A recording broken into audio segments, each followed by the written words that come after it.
Idaho Matters podcast is brought to you by St. Luke's On-Demand Virtual Care, which allows patients to see a provider from their home using a computer or smartphone with on-demand care for common ailments, such as a cough, sore throat, or a sinus issue.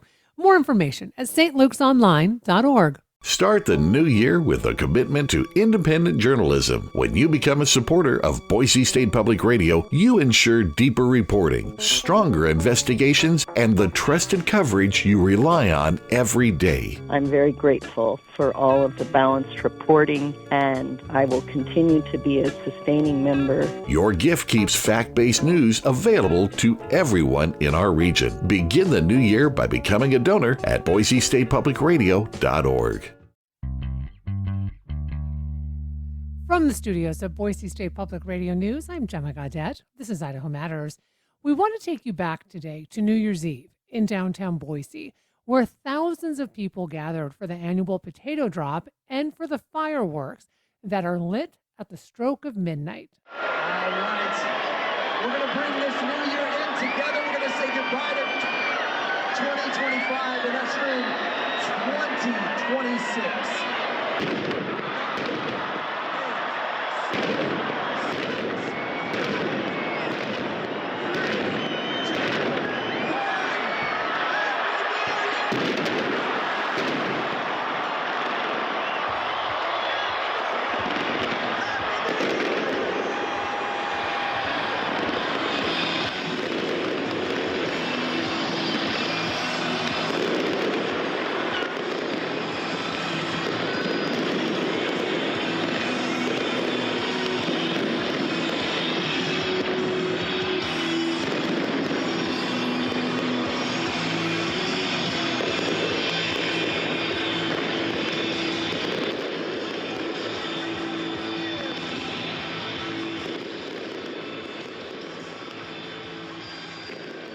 Except this year, during the fireworks, witnesses say the explosion caused windows in the downtown AT&T building to shatter, and a little girl was injured.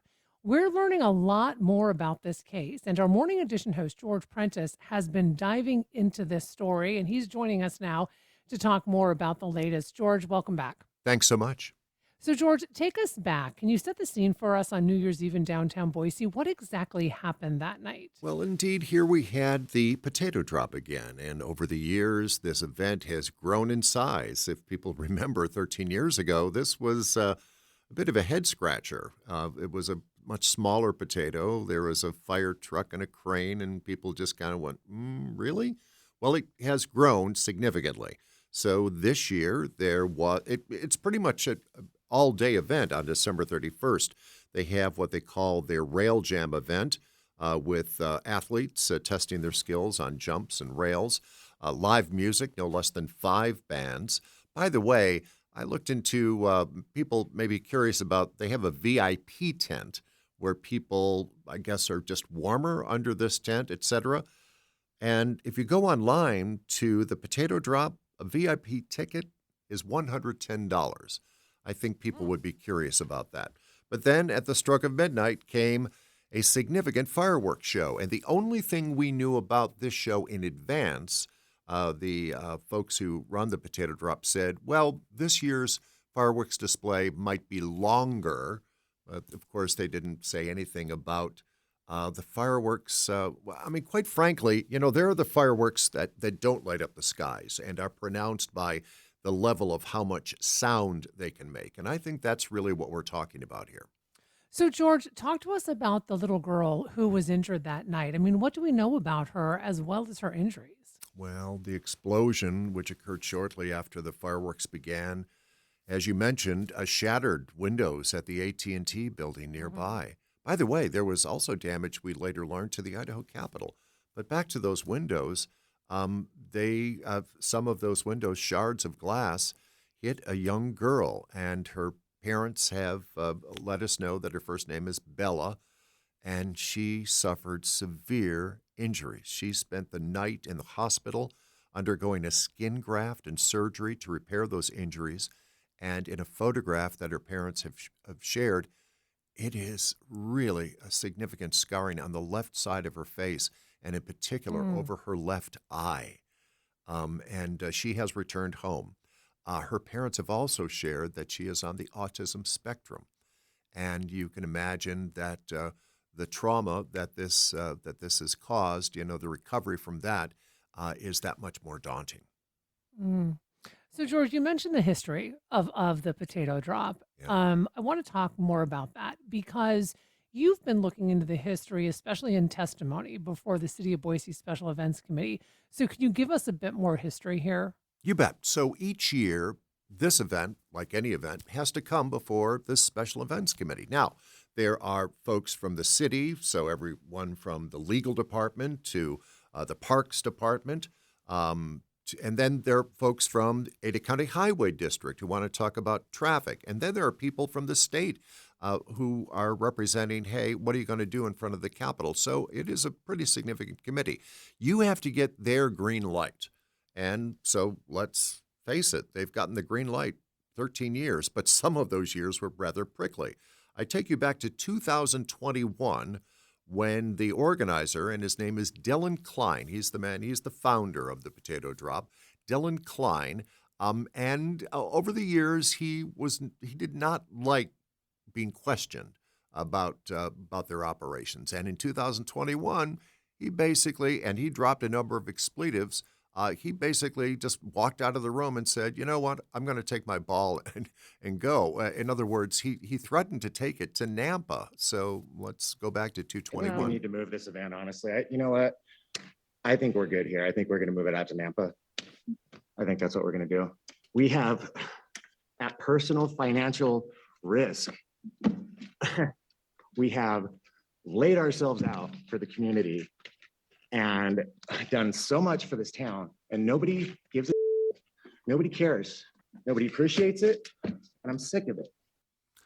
And he walked out. By the way, Dylan Klein has yet to return to any of those meetings. He's sent one of his colleagues in all of the years since then.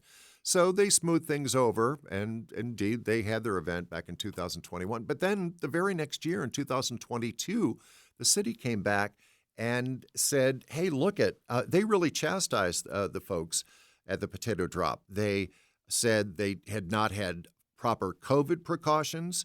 They did not have proper ADA accommodations as far as access to restrooms. They even said, hey, look, you had open fire pits without talking to the fire marshal. And the city, they said, you know what, time and time again, we keep coming back to you with problems. And every year we have significant issues that happen before, during, and potentially after the event.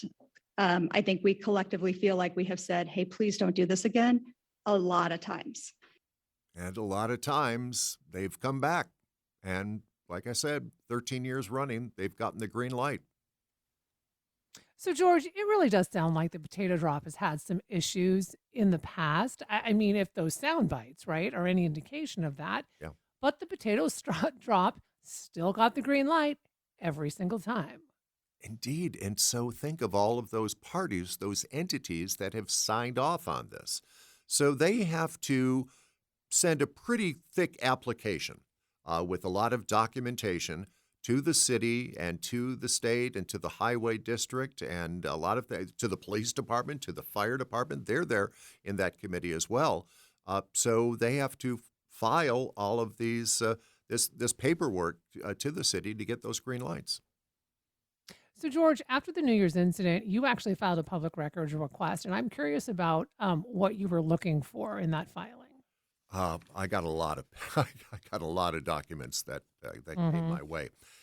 I'll be honest with you. The number one thing I wanted to look at was insurance. We're talking about injury and we're talking about damage.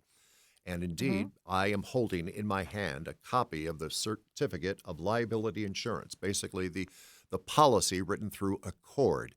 So let me give you some numbers here. That these are general liability limits on this policy. And let me pause. This particular insurance policy is for the fireworks operator. And that's what we really wanted to see. It wasn't the Potato Drop folks, but the company that they hired to run the fireworks operation. And that company is called Sir Jag, and that's SIRJAG, Sir Jag Pyro, as in pyrotechnics, Productions, Sir Jag Productions, out of Emmett, Idaho. Okay, so here's was their insurance policy: a cap of $1 million for each liability insurance, a cap of $100,000 to damage to the premises.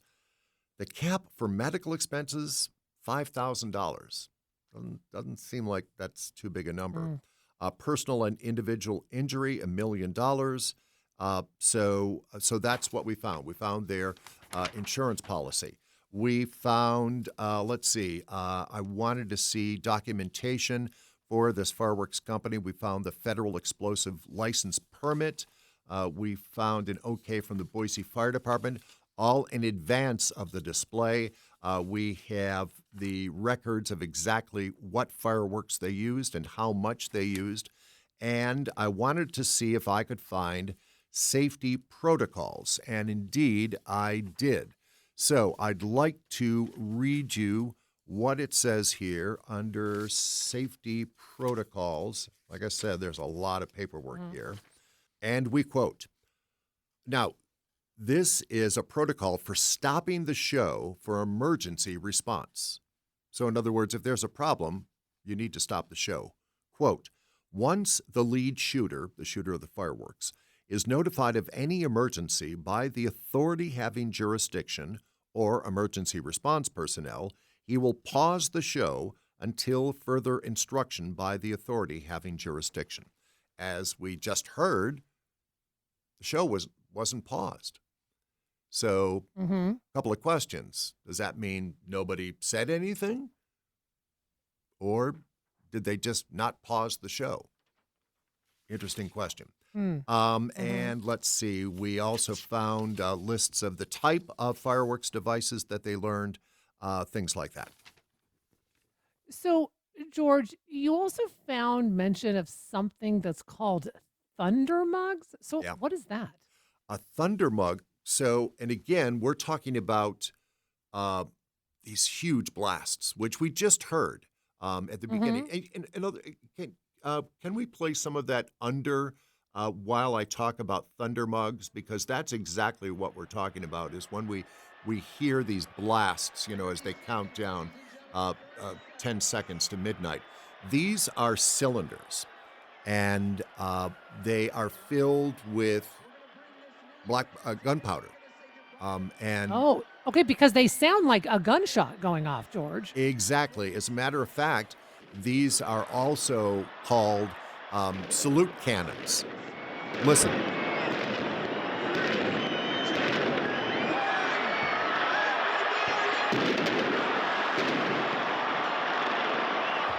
So there were 10 of these on a rack, okay? And as you just heard, they fired, one after the other in the 10 seconds to midnight. So it was a continuous cacophony of sound. On a personal note, I live several blocks from downtown, and on New Year's Eve, my windows shook when those blasts went off. Wow. Well, George, I live about less than 2 miles from downtown, and we could hear those from our house. Yeah. We've heard fireworks blasts before. We've been to fireworks shows on 4th of July and New Year's Eve too. But witnesses say, there was nothing at this level, especially not just what was up in the sky, but, what they heard and, quite frankly, what they felt. And when you have damage being done to windows, was this fireworks from the sky? Well, chances are it had a lot to do with the sound. So we're anxious to see what an investigation might tell us. So you've learned quite a bit more in the last 24 hours. Yeah, I am holding now the official Boise Police Department report, their formal investigation. And so I want to start with their conclusion. Quote, "There are no indications of criminal activity," and that, quote, "there will not be any additional investigative reports." But this narrative in this report includes some jaw-dropping details. So, George, tell us about some of those details, because I think jaw dropping is a bit of an Yeah. understatement. Indeed. So, in regards to the fireworks, let's start there. A member of the Boise Police bomb squad learned that the source of the large blasts were, and we've talked a little bit about, these thunder mugs, but Hmm. also 8 so-called fireballs using 2.3-gallon containers of gasoline and 8 ounces of black powder. Also in close proximity were 21 so-called concussion mortars and the thunder mugs.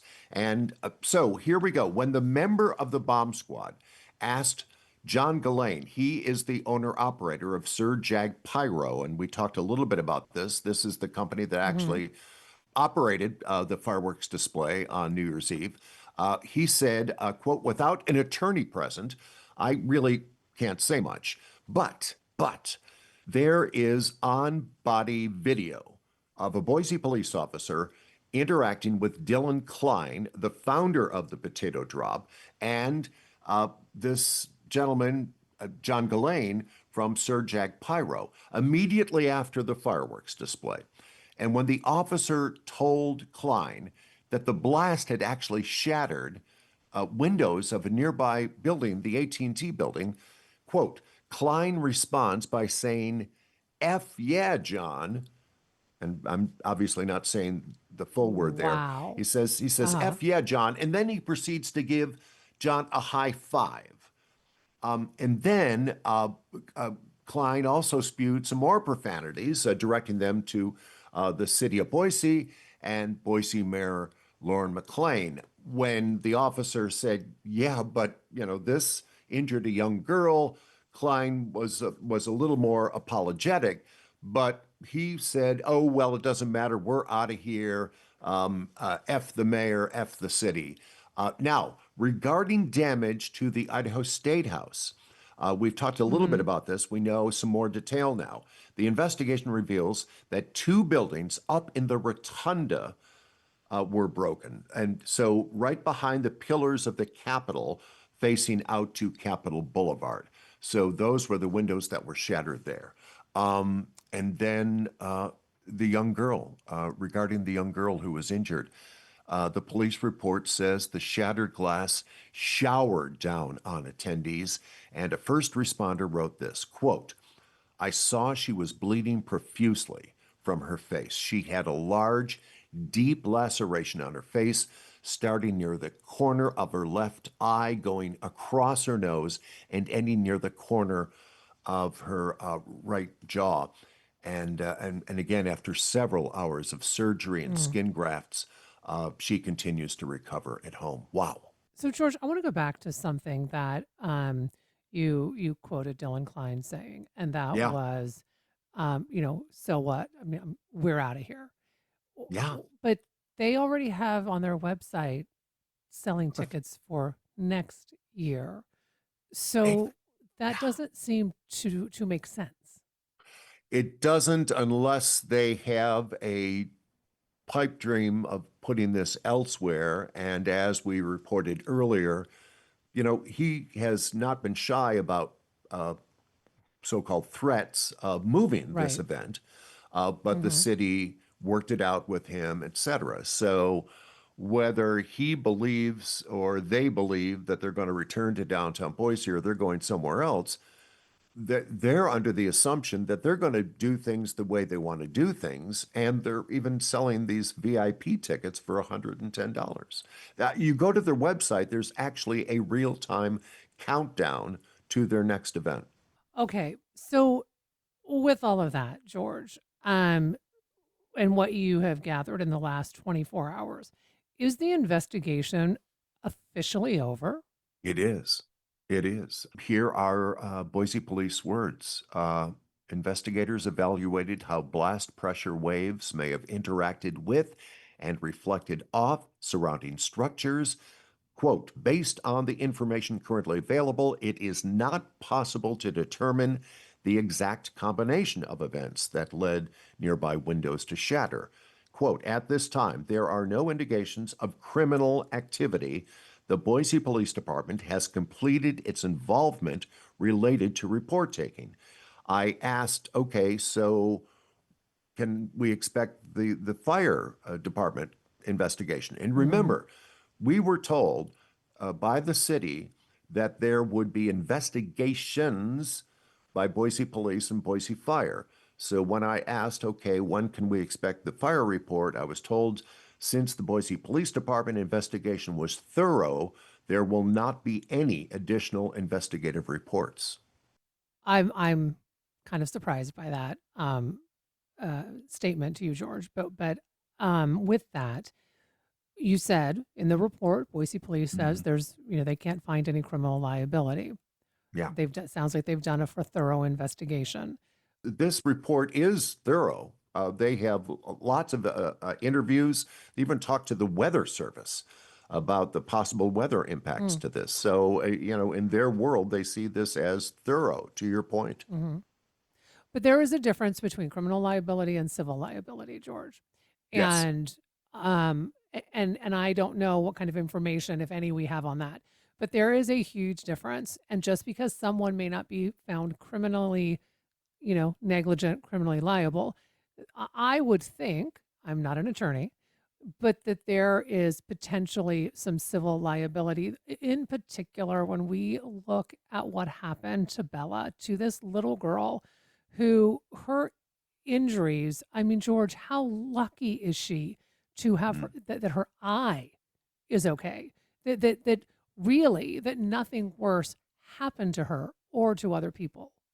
And her parents also informed us that she is on the autism spectrum. Again, we are not concluding here. We are asking questions, and we are digging and revealing and sharing. That's our job. So we ask questions, and quite frankly, you and I have more questions. And speaking of those, George, before I let you go, as you've said, you have this final police report. You asked about the Boise Fire Department report. There will not be one. I am assuming, George, that you have reached out to the city, to the mayor. I have reached out to the investigative parties.